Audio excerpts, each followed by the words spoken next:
Good evening and welcome to Art and Scroll Studio, where we celebrate the makers and creators of Judaica art. I'm Shelley Werner, your moderator for tonight, when we host the amazing Hillel Smith. We have had Hillel on before. He is the first artist that we are now going to have had twice on our show. On a poignant note, the last time we had Hillel was October 13, 2023. A week after our Jewish world changed. At that time, we had to pause before deciding to proceed with our show. We decided to move forward because art can be a source of resilience, of courage, and reflection, and we believe being together makes us stronger.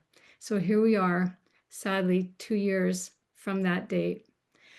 We want to wish all of you a Shana Tova from Karin and I, and you'll meet Karin later, but our very best wishes for a sweet year when our dreams for peace are fulfilled. We are a Zoom presentation series, and if you haven't been with us before, welcome. Each episode, we present an artist to share their backstory and how they create their amazing art. We are based in Temple B'nai Tikva in Calgary, Canada. Imagine that. Thanks to all of you who return to join us each time. We try and grow our audience, so please bring a friend. We are proud of our artistic alliance with the American Guild of Judaic Art. Our interviews are done in cooperation with them, and they help to promote the makers and creators of Jewish art and Judaica. The Guild recently launched their new member marketplace called Merkaz Judaica, where you will find some of the finest handmade items for life cycle events, holidays, and gift giving. Visit them at jewishart.org and go to the Merkaz Judaica tab at the top of the homepage. I'm very happy to promote that on their website because it is the artists who are engaged in this kind of work that need our support, and we're delighted to give it to them. And it's really a great showcase of the work that is done by the Guild members. Please post in the chat where you are from, how you heard of us. Like us on Facebook if you're in the mood, follow us on Instagram, and most of all, our YouTube channel where you can see many videos from the past. And also, if you subscribe to our channel, you can be made aware of anything coming in the future. Please post questions for Hillel in the chat because we will take your questions at the end. But don't forget to do it. Don't leave it to the end so we can make sure to get to all the questions. And now about Hillel. Hillel Smith is an illustrator, designer, and muralist from Los Angeles and now based in Washington, D.C. He focuses on pushing the aesthetic boundaries of Jewish art by fusing modern techniques like digital graphics and spray paint with ancestral texts and rituals. He has painted dynamic Jewish murals around the world and is the founder of the Jewish Street Art Festival. Through his large-scale public projects, he advocates for placemaking and visibility in multicultural environments. He is fascinated by Hebrew typography, history, and teaches about the interaction of technology, identity, and design. When I think of Hillel's work, I think of exploration and curiosity.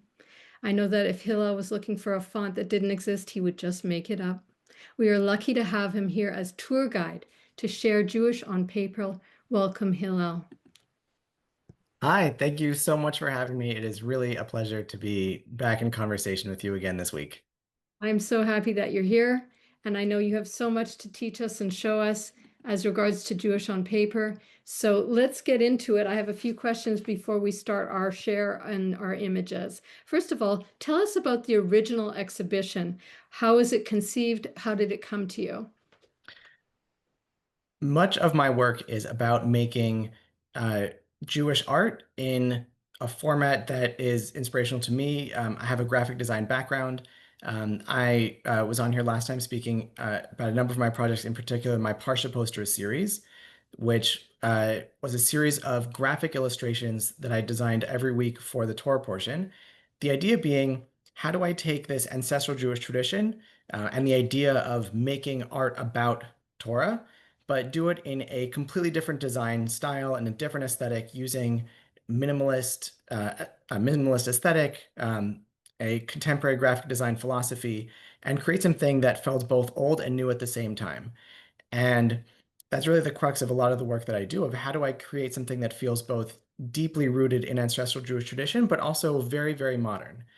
And the more that I investigated what exactly is this sense of uh, Jewish contemporary art and design, it led me to this whole other world of Jewish artists who are my contemporaries, who were finding each other on Instagram and other galleries through friends of friends, and then also discovering that there's actually a deep and rich tradition of Jewish artists making this very contemporary looking Jewish work. And you've had so many incredible artists on this show over the course of the last few years. What's notable about most of them is that they're making stuff in the original. They're making paintings, they're making sculpture, they're making individual handcrafted pieces of art. Um, and what struck me is so many of these artists and designers that I'm looking at and who I find are so enriching to my sense of Jewish identity. And I think the way we think about the Jewish world is they're making these works for sale. They're making them in mass. This is ephemera. They're posters for sale. They're graphics that go on social media. They are postcards and greeting cards to send to friends. And because of this divide between what's often thought of as fine art versus commercial art, I think that a lot of these artists don't get the credit that they're due. And I thought, wouldn't it be great to highlight all of these artists and designers who are making stuff that might end up in a child's bedroom or might get mailed to somebody on a holiday and then thrown away? What if we elevate this as art and show the actual very deep and strong and powerful role that these pieces have in our Jewish lives, in our shaping our Jewish worlds, in the way we decorate our homes, our offices, and the rest of our Jewish spaces. Well, I absolutely appreciate the idea of elevating this art form so that it should take its rightful place among original pieces, pieces that are one-offs, but the idea of reproduction as being a very valid form of art. And I loved looking through this show, and I know everybody's going to. I was very pleased as I went through to say, oh, I know him, I know her, I know him. And that's because they also have been visitors and friends of ours.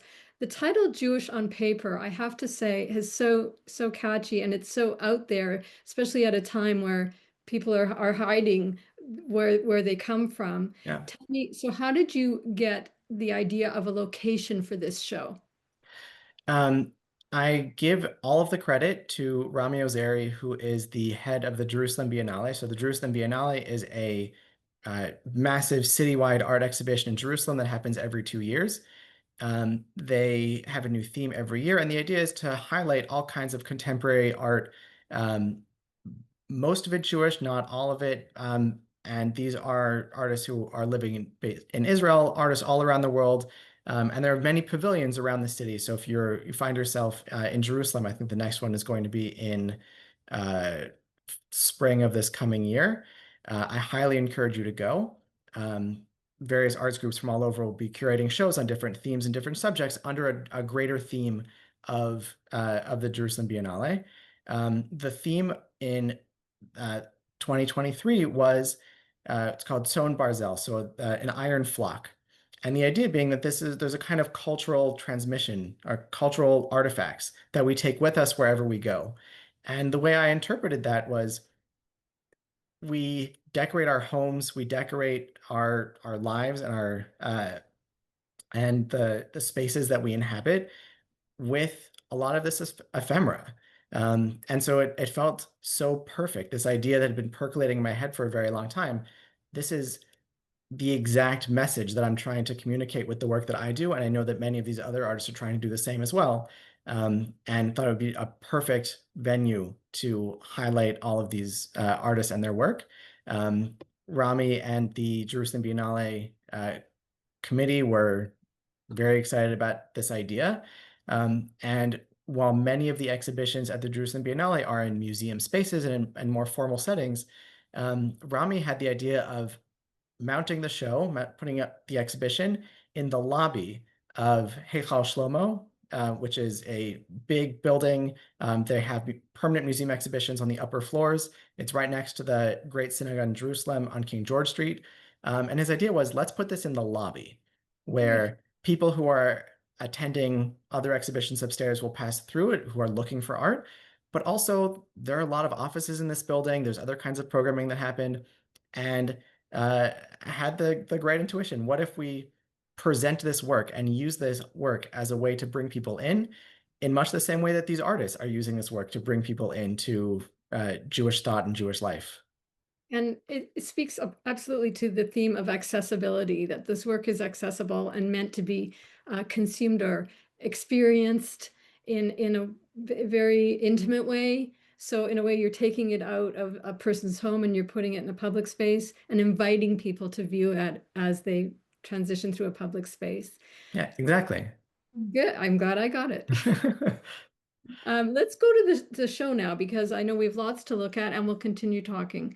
So let me see if I can get our show up for the share. And I think I did. So you can see the share screen now? Yes.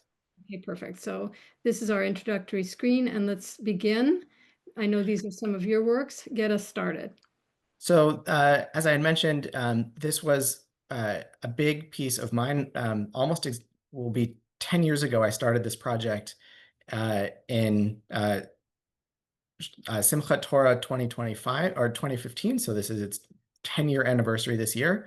Um, and the thinking was, how do I take my background as a graphic designer, my appreciation for theater posters, my professional work in theater posters and comedy posters, and use that thought process and use that medium to present Jewish work. And so you can see all of these are advertising, quote unquote, advertising different Torah portions. All of them incorporate the name of the Torah portion into the design, and all of them are meant to evoke the themes, the emotions, the characters, and the events of these biblical stories in a new aesthetic, in a very different kind of way.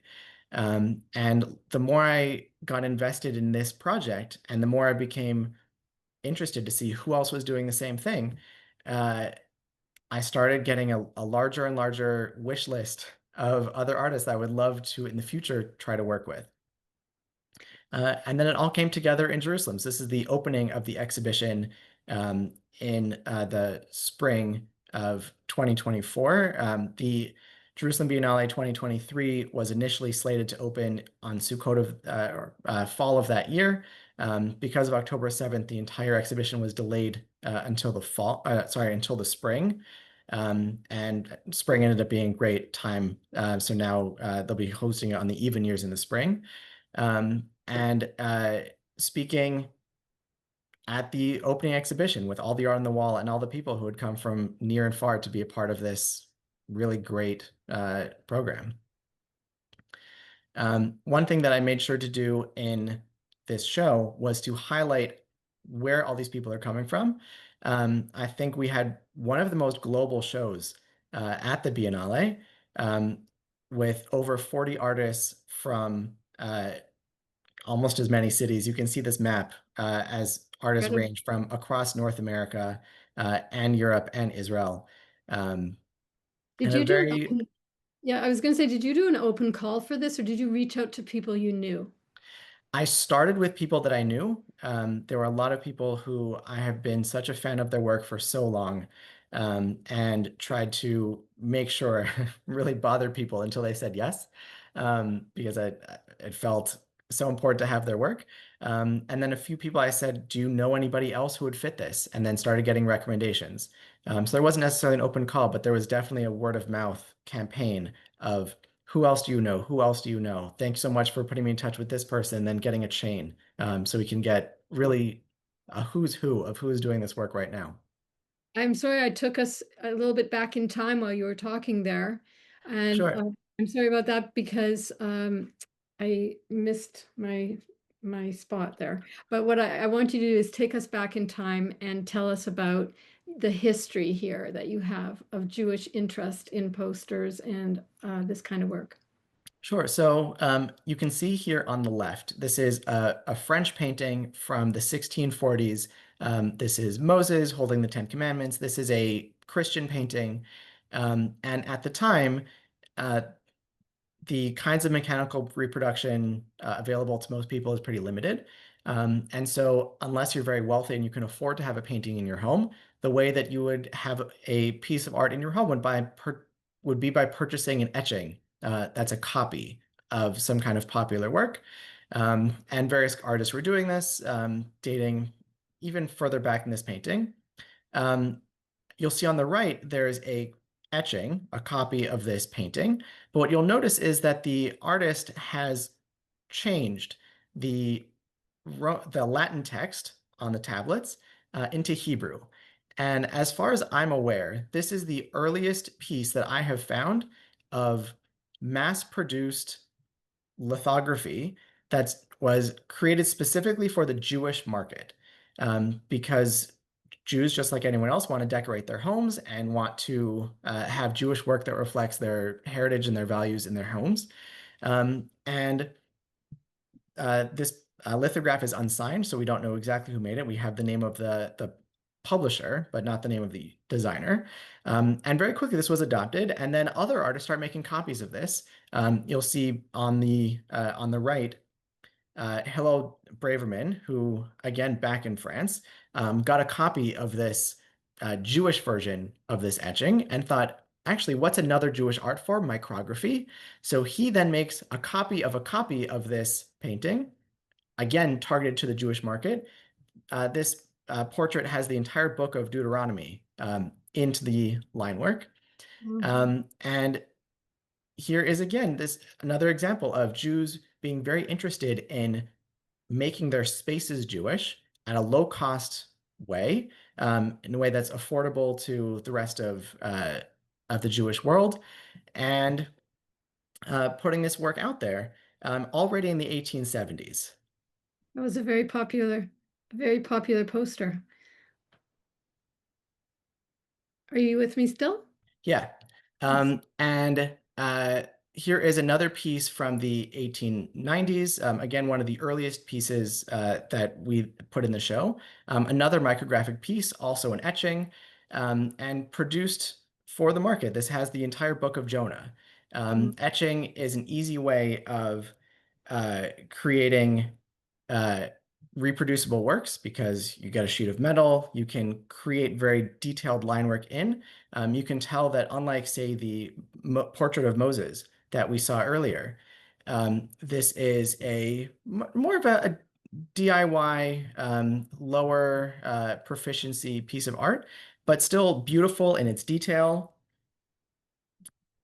Um, Sorry, you might hear my son in the background, who's up a little bit past his bedtime. We don't hear him. It's okay. I'm hearing you. Okay.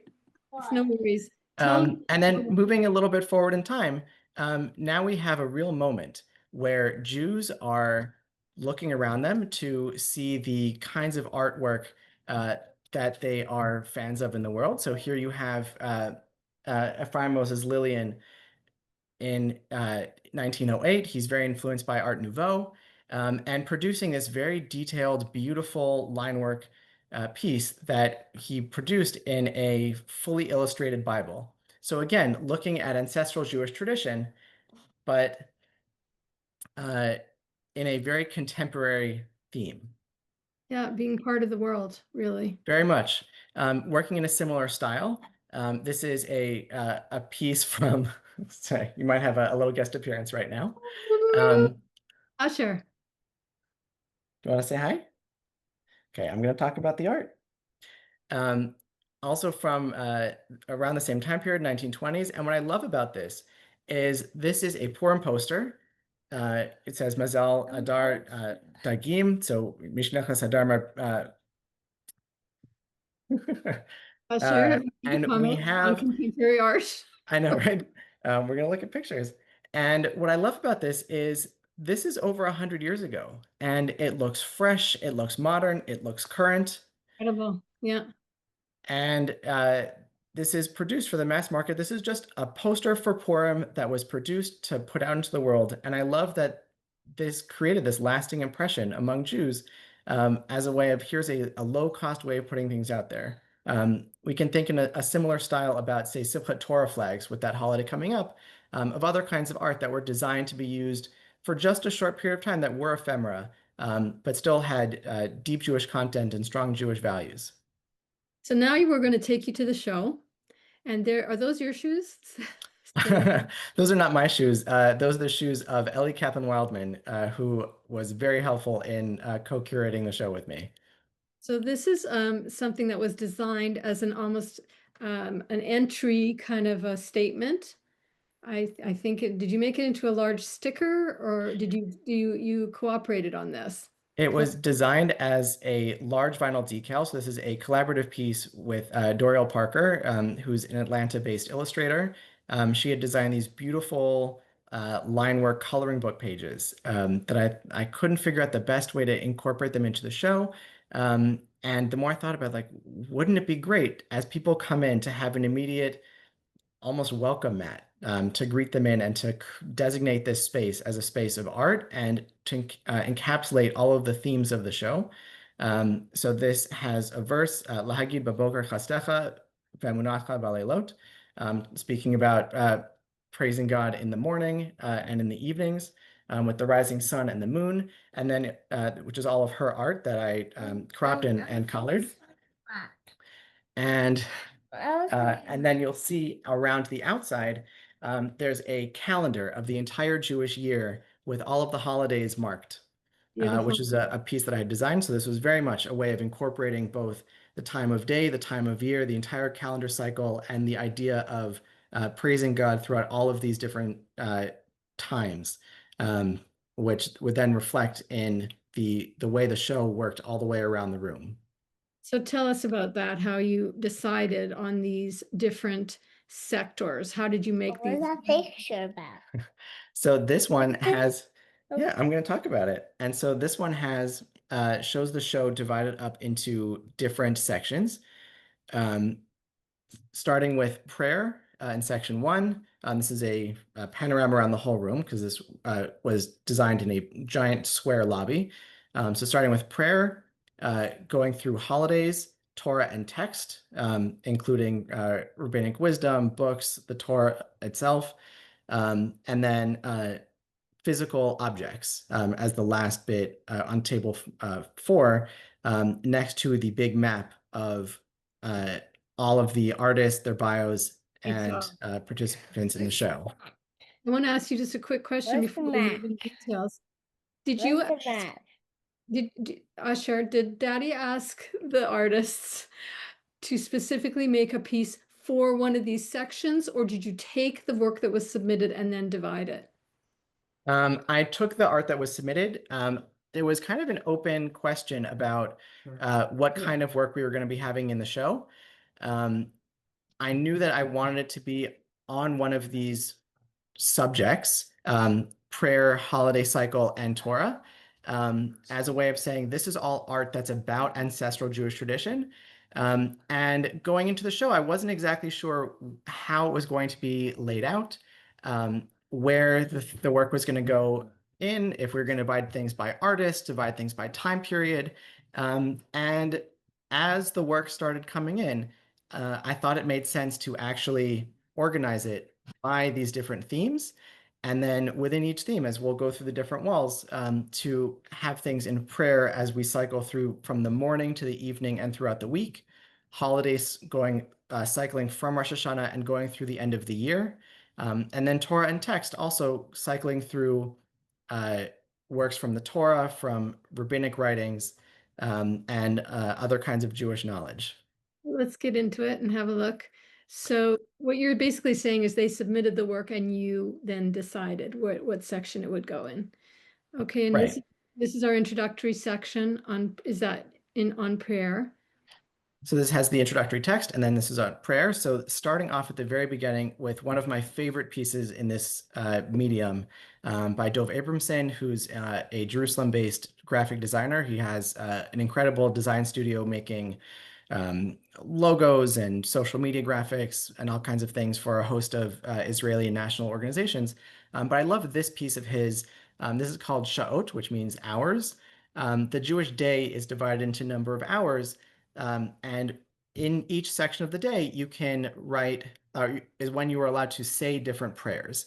And so you can see there's white writing on each of these gradients that are meant to evoke the sky of each of these times of day, starting with Alot HaShachar, the beginning of dawn, Shkiat HaChama, Netz HaChama, Bein Hashmashot. So these are all different Hebrew names of traditional time periods that are when you can start saying the morning prayers, when you have to complete your morning prayers by the middle of the day, when can you start saying Mincha? And I love that he's not even representing the prayers themselves. It's just about the physical environment that we're experiencing as these prayers are said. It's quite brilliant. It makes you think, why didn't I think of that? But it's Right. quite It's so simple and so powerful. exactly. And then now that we've given a brief preview of the Jewish day, starting off with some of the prayers of the morning. And I love that this show incorporates artists from completely different styles. They're all working in the same with the same vision, but the styles are all over the place. So you have Shana Koppel, Israeli-based work that's designed for kids. Here's a piece of mine. Asher Natan L'Sachvi Bina Lavchin Ben Yom Uvein Laila, morning prayer, blessing the rooster for having the knowledge to tell the difference between day and night. Um, and then Heather Vidmar McEwen of Asher Yatzar, the blessing, thanking God for making our bodies function properly. So these are all blessings of the day, but showing the variety of approaches and the variety of experiences to Jewish practice through the different styles that are shown here. And then there were a number of artists who had series on related themes that I thought it would be so perfect instead of having, well, in some places we have comparisons of different artists shown together, have a few excerpts from artists' greater bodies of work. Here's a series by Isaac Bringegard Bialik on, again, different prayers that are said throughout the day. And while these are paper cuts, he does produce his work in print. You can buy it on his website. And I also especially appreciate about his work that unlike many paper cut artists whose work feels much more organic, he brings a graphic designer's eye to the work that he does. And in that way, I thought his work fit so well with everything else, even if he's working in a style using physical media instead of digital media, like many of the other artists are. Yeah, Isaac's work actually is successful on a variety of levels, of course, because you have the texturing and you have the layering, then you have the messaging, and it works all as one and one unified message. And so it's very powerful in any of the forms that you see it, and especially here, the way you have the different times of day. Tell me about Um, this. Here are a few more pieces, again, to show just the way that the same uh, moment or the same element or the same prayer could be shown by the different artists in completely different ways. Also on the theme of prayer here, prayer and text, you have Mike Worth, who's a designer and muralist based in Charlotte. He has defined his style as Jewish futurism, so imagining what a Jewish future could look like. And here we have one piece of a self-portrait of him saying Shema and another self-portrait of him with tefillin on hovering over his head. Next to a Sandy Weberman piece, she had a series of pieces in the show that are all continuous lines. So it's a single line that you can see starts at the bottom of the tefillin and goes through the entire face. And then a piece by Alex Waz, also I think maybe our second youngest artist in the show, and who's very into these almost retro digital collages, where he brings together an entire run of Jewish history in a very contemporary style that's, a fusion of backwards looking and future looking. I think that all three of them are extremely powerful, but the one of Sandy's piece with the continuous line is incredible how you can say so much with so little. Very much. And so we had four pieces of hers in the show. Um, And if you look, there's a catalog published. We'll post the link at the end of the show, where you can get a chance to see more of the work that she did in that series. We will send that out when we send out our follow-up email. So these are also quite simple and impactful in different ways. Um, as we're thinking about what it means to have Jewish work that's also ephemera, that these are not pieces that are designed to last, I thought both of these are great examples of pieces that help us reinforce what it is to just be living a Jewish life in our day to day. Jessica Tamar Deutsch, lovely illustrator. We'll see another piece of hers later on. These are all pen and ink drawings that she sells on her Etsy website, as postcards of just greeting cards that you can either put up on your own wall. They're small, they're 5 by 7, or send to your friends. And I love uh, the hominess almost of this piece, that it's deep, it's personal, but it's very light and whimsical at the same time. It's not intended to be fine art in the same way of a lot of the work that we might think of as Jewish art, but I think it really cuts to what Shabbat means. Next to a actual greeting card, um, designed by Zan Goodman through her company Via Maris. Again, greeting cards are not something that we typically think of as art or Jewish art, um, but to include it as another example of the way that we enrich our lives Jewishly through art and design. And this is an interesting story. Also on the subject of postcards, um, this one on Shabbat Shalom is a greeting that we say to each other. Sending a postcard, I think, is a lovely gesture. And Rachel Jackson takes that one step further here in this piece. uh, every month after the new moon, there's a prayer called Kiddush Levana where we bless the new moon. And you're supposed to say it in community, in conversation with other people, where at the end of services, you will step outside to the parking lot in front, say the prayer, and then you turn to the person next to you and you say Shalom Aleichem, and they respond Aleichem Shalom. And she thought, well, the people that I want to be greeting aren't necessarily near me. And so this is a set of Shalom Aleichem, Aleichem Shalom paired postcards that should last you the entire year, where every month there are enough postcards for you to send one to your friend and for them to send one back to you, as a way of creating an actual ritual experience out of this kind of Jewish designed ephemera. And we had the entire set mounted as a single unit. And I'm moving us ahead because there's so many pieces to look at, so I want to make sure we get to them all. This is a view, a wide panel view of what the holiday section looked like. And it's very vibrant. I mean, looking at it's almost like a collage in and of itself, and had the installation.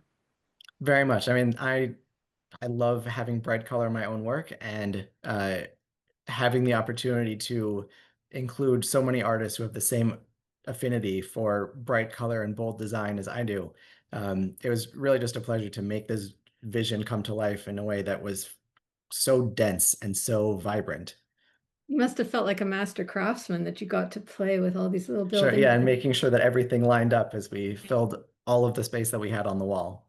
And so you can see the wall starts on one side with Rosh Hashanah. So if anyone's excited to send out some e-greeting cards in the next week, here are a number of different artists who are all responding to the same prompt of Rosh Hashanah.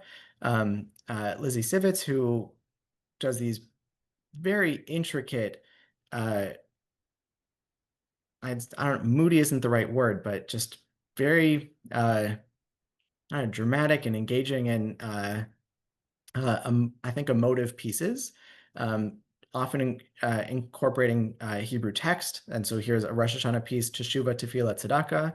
Um, Underneath that, you see Susie Altman. So in a very different style, here's a designer who's making a lot of work for the children's market, and just, again, a touch of whimsy, but in a very different way.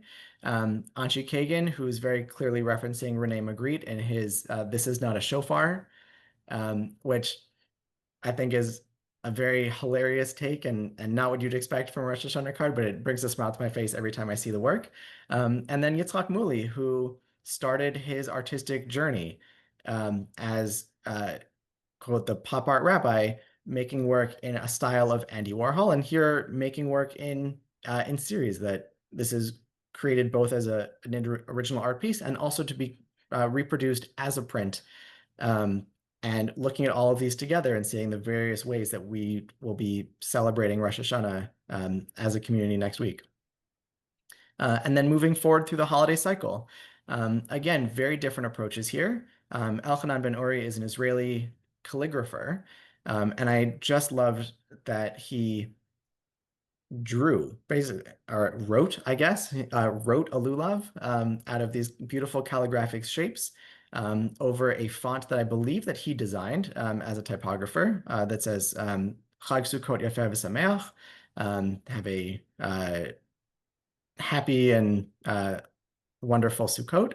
Um, Shana Koppel all the way on the right. That was the key art that I was very happy that used to promote this exhibition because I think her work is really just spectacular. Those were originally designed as Sukkot banners that were printed on vinyl that you could hang on the walls in your sukkah, really at quite large sizes.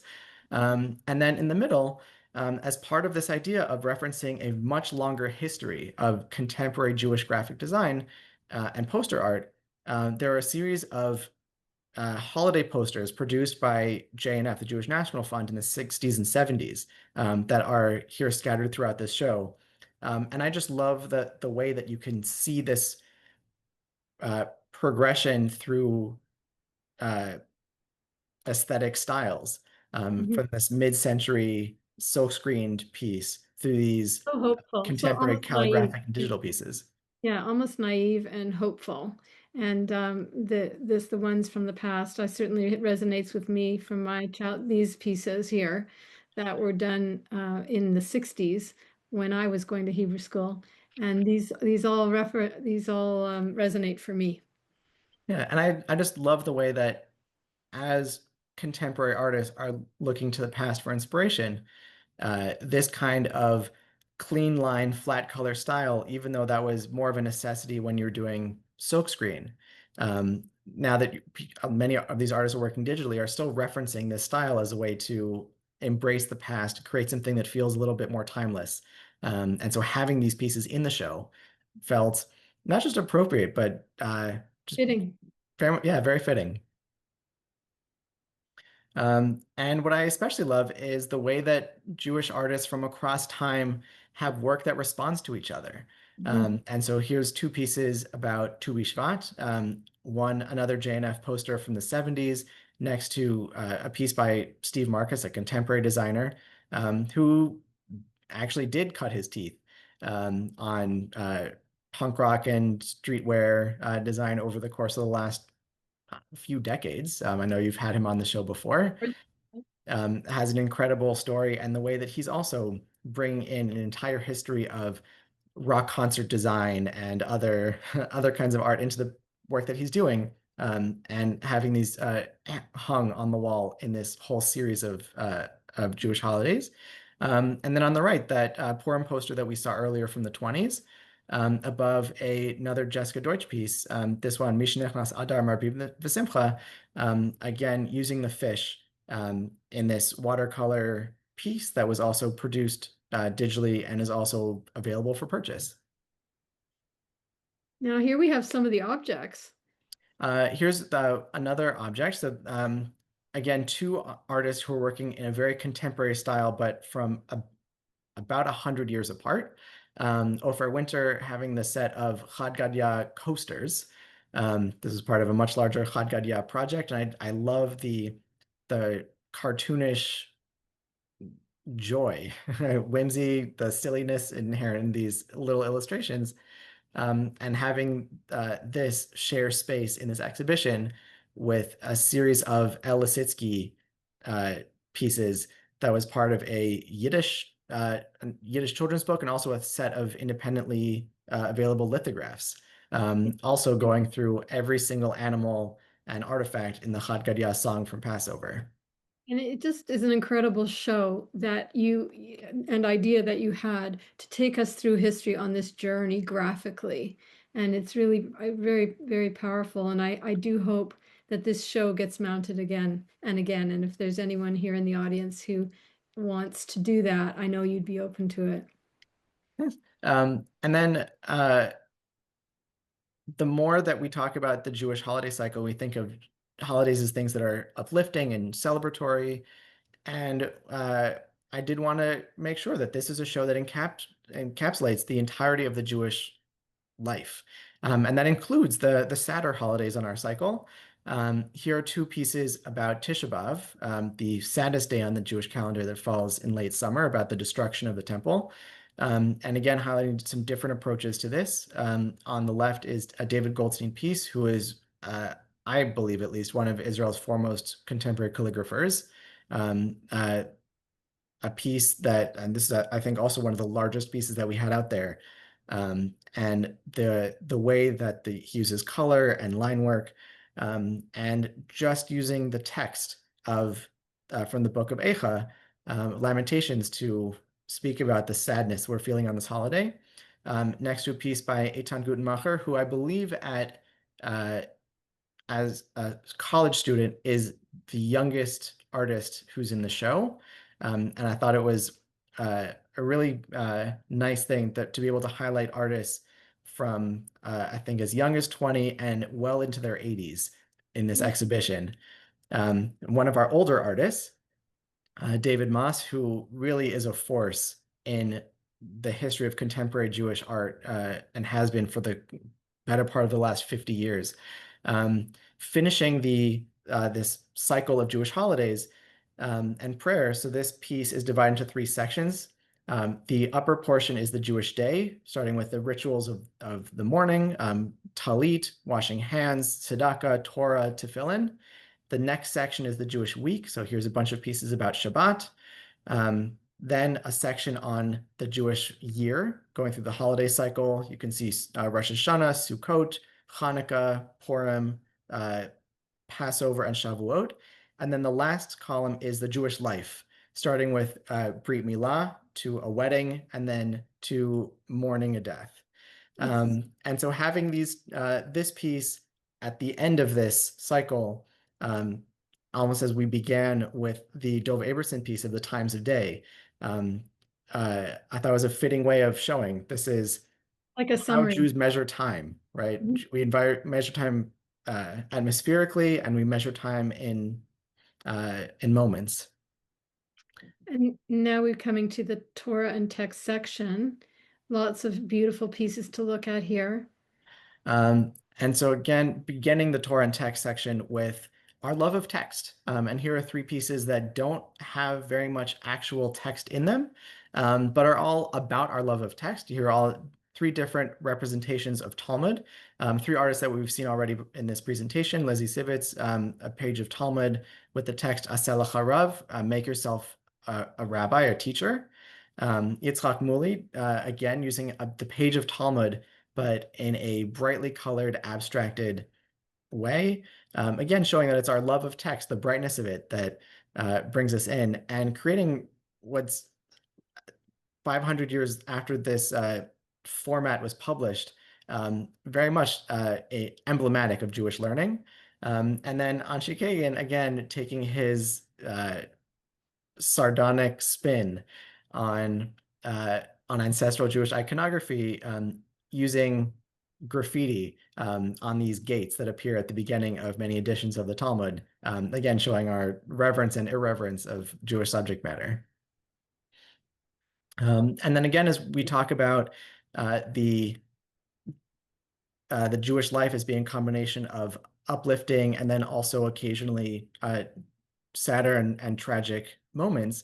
Rinat Gabo is an Israeli designer who designed this piece of a get. So we often think of ketubas as unique, beautiful, illuminated pieces, but that tend to be individual. And a get is a standard document. And that's often just rudimentary printed on paper. And then here is her attempt of creating something that has a deep meaning to the way that this dissolution of a marriage turns into a maze of changes of direction and interlocking approaches and motivations as people who find themselves in this moment. I know I'm moving you ahead, but it's because we have a whole show to do here, Hillel. I know there's so many pieces. I think this whole show we had over 140 pieces by over I think 54 artists. And there's a lot of work. There's a lot of work, and these are three pieces by an artist who actually lives near me. Hard to imagine, but someone who lives in Nelson, BC, and here I am in Calgary, so we're only 7 hours from each other. And this is an artist that I have admired for years and followed on Instagram for years. And then she showed up in your show, so I was delighted to see that. And very powerful works. Further to what you were saying about the Get piece, interestingly, a Jewish art show with no ketubas in it, no ketubot. Right. And I Yeah, I mean ketubas tend to be very so personal to the couple who are making it, and are designed to be done individually. And what I liked about this show is that each one of these pieces, these are designed to just go out into the world, and not everyone have anyone's individual names in it. This is just work that goes out there. And just to mention Elior's pieces that we just saw a second ago, this many of these pieces are more adult, and she's making work that many of my friends have pieces of hers in their children's bedrooms, and making work that's that domestic, I think makes it less likely to appear on people's radars as Jewish or as Jewish art. Um, but at the same time, even more central to our experience of Jewish life, because those are the pieces that we are literally hanging over our children's beds, yeah, to show this is a Jewish home. very Um, intimate. Avram Asher. Now we're getting into the pieces about the Torah and the actual biblical stories. Avram Asher was a phenomenally talented designer and illustrator. I love the way that in all of these pieces they're so graphic. So these are a handful of biblical scenes and characters. Three of them have the name of the biblical figure in this illustration. Um, his work from the 80s, 90s, 2000s. He's incredibly very prolific and central to a lot of social movements. The piece "Let My People Go" was produced for the Free Soviet Jewry movement, published in 1990. Um, he unfortunately passed away as I was collecting work for this show. And so, to a significant extent, though, this show is in his honor. Of, I think he's one of the people who helped revitalize this idea of ephemera poster design, printmaking as uh, a viable Jewish art form and as a thing that Jews want to have in their homes to show their identity. And him, along with Mordechai Rosenstein, who also tragically passed away while we were collecting work for the show. Both of them, as they started building their careers, what, 50 years ago now. Um, and I think we owe all of this to them. And then having this work Sorry. opposite that Nachshon piece, Nachshon Ben Aminadav, by a young illustrator. Oh, I lost Hillel. That is not good and has never happened before. So, That across the country, oh, there was another Jewish artist who was also doing a series of Parsha posters. well, look at that. And we are And so there. You Christopher, yeah, so he's living in San Francisco and had been doing these as the cover for his synagogue's weekly announcements, and coming at this from a very similar motivation, but and also and sometimes a fairly similar stylistic influence as well. And I love that the way that we're just interpreting these stories in completely different ways, even if we're using the same starting point. So highlighted here both is the scapegoat and the Torah portion Acharimot, the story of the high priest putting the sins of the people of Israel on the scapegoat and sending the scapegoat into the desert. And he's interpreting this as this kind of mystical Middle Eastern, almost this fascinating icon of this goat, highlighting the kind of the history of this. And my approach was highlighting almost the emotional content of what I thought the goat was feeling in this moment. And the reason I'm moving a little bit quickly is because I want to make time for people to ask questions. Sure. And then just like we had these two series of Torah portion posters, this is a series of 6 drawings on themes from the Holy Scriptures. This is the 5 Megillot, and then also the Book of Jonah by Ismar David from 1969. Ismar David is widely regarded as one of the most important Hebrew calligraphers of the 20th century. He designed the font David, which is probably a font that you have on your own computer right now. And for an edition of the 5 Megillot for JPS in the 60s, produced this set of drawings in a calligraphic style. I think is just gorgeous. And then the largest series that is in the show is this set from Yoshua Hooper. This is all selections from Perek Shirah. So Perek Shirah is a book about the animals venerating God, and so it has each animal paired with a biblical verse. We only had space for 20 pieces, but this is a series that I believe has probably close to 40 or more pieces, where he's going methodically through the entire book of matching the animals with their piece in a very bold graphic style. And then at the objects table, because Jews, we don't just hang stuff on our wall, that we use these things. And I thought it was important to have physical representations of some of these objects, starting with Ellie Kaplan Wildman.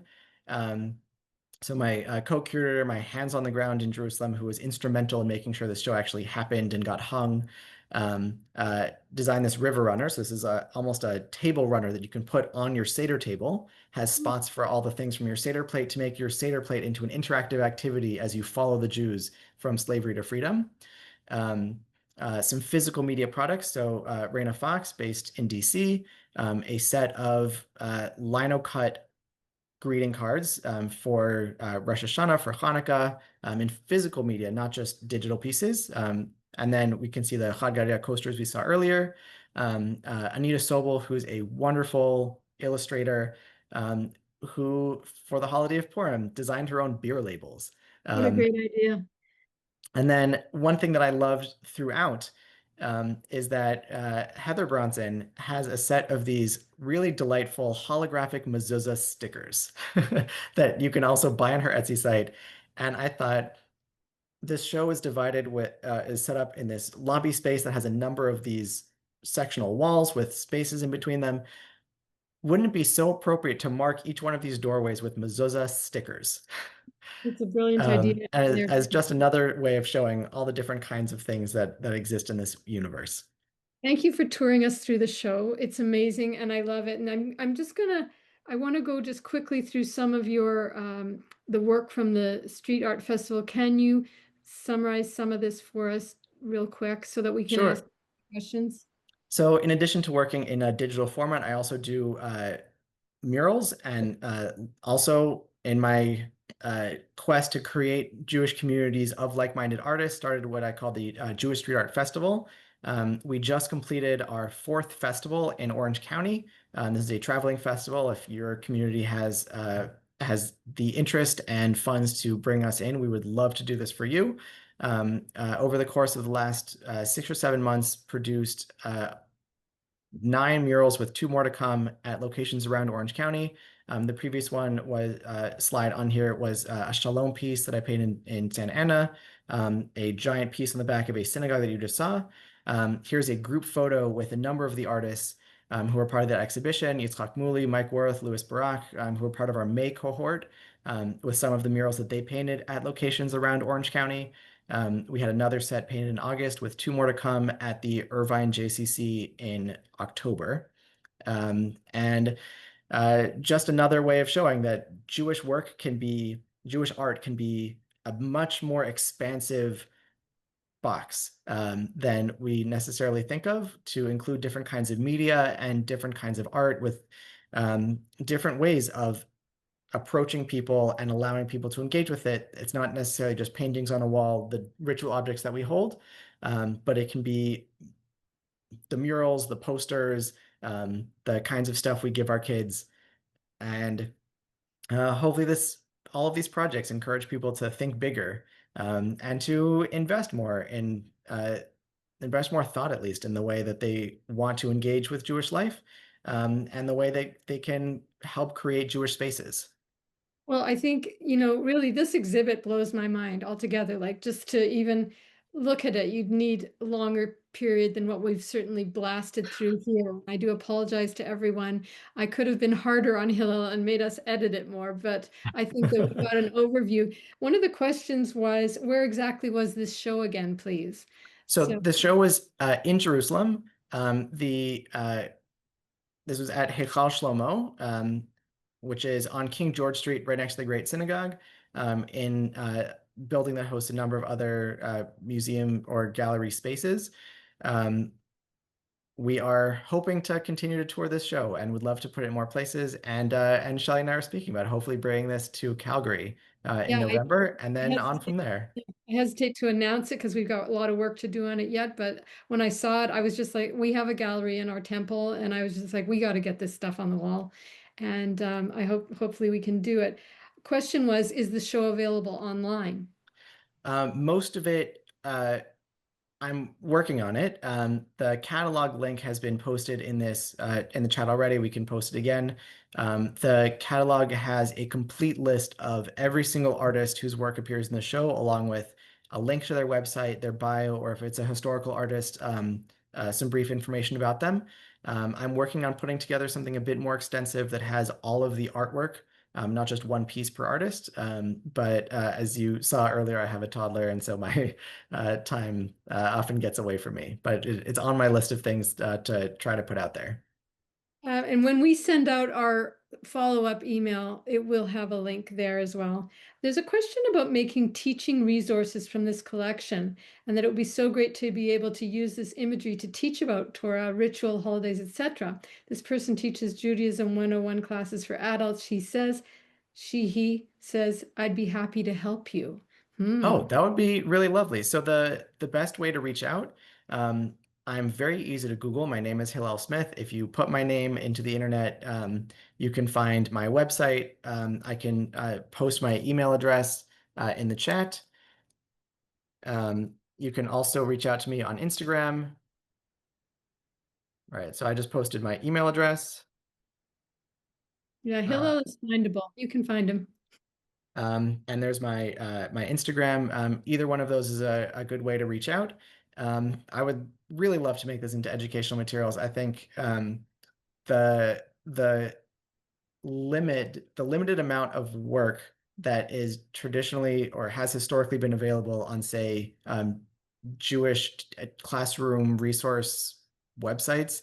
It tends to be the things that are produced by the big publishers or the people who had the right connection. But there's, as you can see here, a enormous universe of other artists who are working on their own, whose stuff might be on their Etsy page, but not at your local Judaica store or produced by or hosted and distributed by any of the bigger market companies.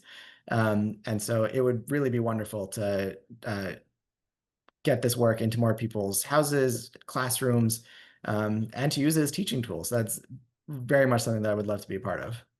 That's fabulous. I hope that you two connect. I do want to say that the American Guild of Judaic Art is a fabulous place for connection with artists. And I know there are probably artists here who are not members, and they do have this merkaz, and it's a bit of a community. It's a space where artists can come together. And so I would encourage people to look into the American Guild of Judaic Art. Last question is, what's new and exciting for you on the art horizon? uh, Tomorrow, this is a big thing. So now that the Jewish Street Art Festival is over, which I'm still kind of catching my breath from, launching tomorrow, I've been part of a really incredible project run through the Simchat Torah Challenge, which is you can look it up, simchattorahchallenge.org, a website that encourages Jews around the world to read the Torah portion every week, launching again for Simchat Torah.